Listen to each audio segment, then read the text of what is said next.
I actually joined Bright Horizons over 18 years ago after a long career in healthcare. And I actually had no interest in joining Bright Horizons. I had got called from a search firm, and they were looking for a female operator who had multi-site management in a service industry, and I was doing that in the healthcare field. And I actually came to Bright Horizons just kind of interested more to find out what they were about, and had, as I said, no real interest in coming into the childcare field. But I got captivated by the culture here. I'm Marianne Tosio, and I am the President and Chief Operating Officer for Bright Horizons. Bright Horizons is the world's leading provider of employer-supported childcare, early education, and work-life solutions. We're located, our headquarters is in Watertown, Massachusetts, and we have childcare centers and schools in 44 states in the U.S. and in 4 countries. We're not right for everybody, and everybody isn't right for us. I do find today there is a much richer talent pool, but again, what makes it right for somebody to work for us and for us for that employee is, for the most part, it's somebody really, whether they're a childcare teacher in the centers or providing services to the field, it really, we're a company that attracts people that are really mission-oriented. In all honesty, any executive in this company could earn more in another industry. It's really not why we're here. You certainly as an executive care about a certain level of compensation, but we could all earn more money in other fields. There's no question about that. At the executive level, a big part of our compensation is really more on equity, long-term equity, based on the performance of the company. Base pay is generally below the market. I think we all have this saying here: if you're not caring for children, you're caring for someone that is. Hi, I'm Dan Henry, and I'm the Chief Human Resources Officer for Bright Horizons. We could differentiate, and in many organizations there are packages for executives and there are packages for people who are working quote-unquote on the front line. We don't do that.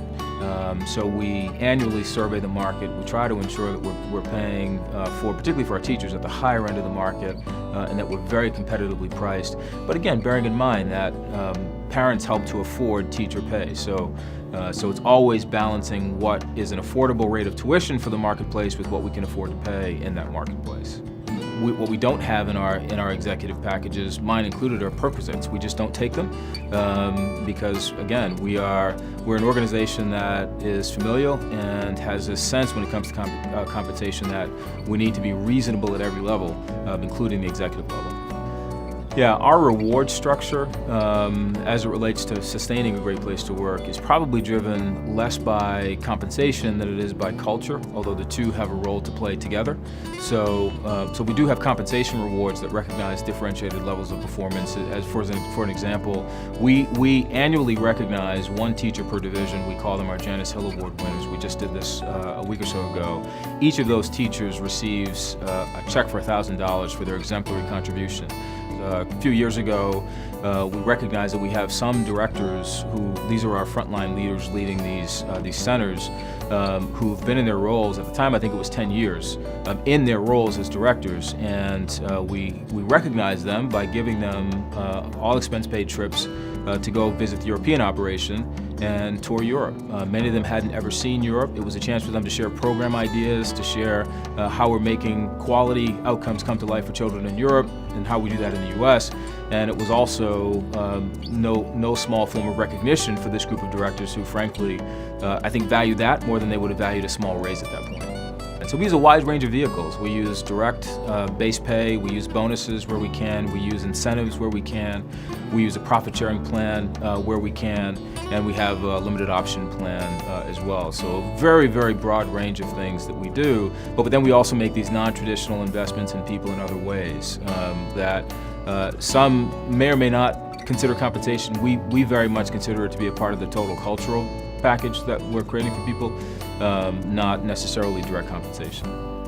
But it does take a while to integrate a new curriculum component for the centers. Because once we start including it in the newsletters, we'll be doing it every month. So we want to make sure that I just actually in January got a promotion. So definitely I do feel that I'm fairly compensated.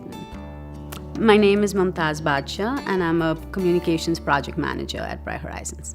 I've had lots of different roles at Bright Horizons. I started as a teacher in one of our centers, and then I've been working now with the communications team for almost 7 years.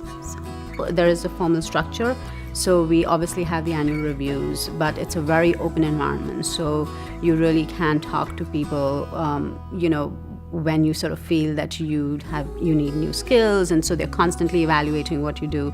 And I was really given a lot of different opportunities to learn new things and try out different projects. And when I saw the opportunity to do different things, I kind of presented that to the people I was working with, and they're always open to have people grow.